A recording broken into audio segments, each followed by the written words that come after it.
director of the Marquette Law School poll, Charles Franklin, joining us now here. Charles, good to see you as always. More than 500,000 in-person votes, more than 1 million absentee ballots sent out across Wisconsin. What are you hearing from voters? Why such a large number in those categories? Well, I think we've really permanently boosted the early vote. Both parties have been pushing their folks to vote early. It looks like the people voting absentee by mail are leaning very heavily Democratic. The people voting in person early are leaning a little bit towards Trump. And the election day people look like they will vote substantially for Trump. So we're going to have a divide in the in-person and the absentee vote again this year. With such high early voting numbers, is it a case of folks concerned or fearful about what will happen next Tuesday if they're in line at a polling place? Well, that's a good question. You know, we've generally not had a lot of early votes, but 2020 changed all that. Yeah. We're still doing a lot.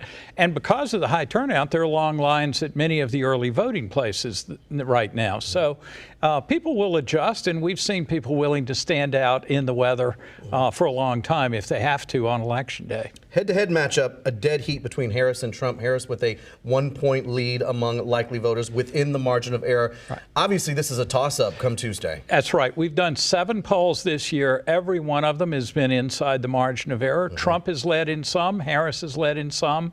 And this is so close that no one should be surprised if Harris wins, and no one should be surprised if Trump wins. And the data show that now 17% say they don't know who's going to win this race. Seems about right to me. And in terms of exit polling on Tuesday, what would you be looking at in terms of what voters are saying? Sure. I'm looking for expecting the economy to remain the most important problem. I'm also looking for how people who make up their mind in the last week break. In 2016, they broke heavily for Trump. In 2020, they broke heavily for Biden. We've got about 5% that say they're undecided.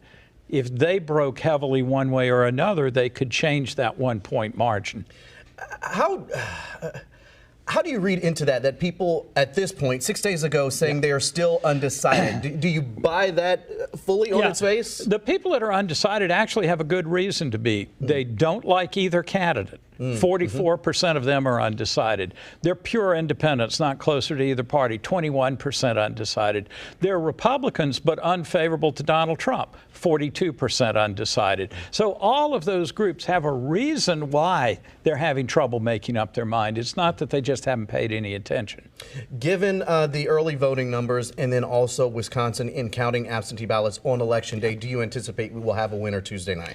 I think it'll be Wednesday in the wee hours of the morning, depending on how long it takes to count all those absentee ballots, especially here at the central count facility. You should expect the margins to shift as the election night rolls on. Don't be surprised by that ebb and flow. Exactly. You got to expect that. We just don't know where the ballots will end up at 4 o'clock in the morning Wednesday. All right, Charles, we will see you then in the wee hours of Tuesday night and Wednesday morning. Kristen?